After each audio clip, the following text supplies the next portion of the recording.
বাংলাদেশের স্বাধীনতাকে ধ্বংস করার জন্য, তাদের জন্য রক্ষা করানো, ধ্বংস করা, এ যাবৎ তাদের কর্মকাণ্ডই ওই লক্ষ্যে নিবেদিত। তারা এদেশের অস্তিত্বের মূলেই আঘাত করতে চায়।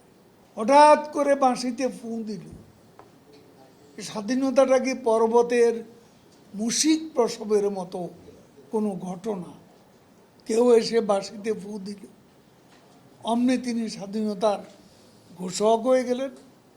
24 বছরের রক্তাক্ত সংগ্রাম, আন্দোলন, এসবের তাহলে কোনো প্রয়োজন নেই। সব সংগ্রামী মিথ্যা। বিএনপি এসব স্বীকার করে না। তারা মনে করে 9 মাসে যে সংগ্রাম, যুদ্ধ, সেই যুদ্ধটাই স্বাধীনতার সংগ্রাম।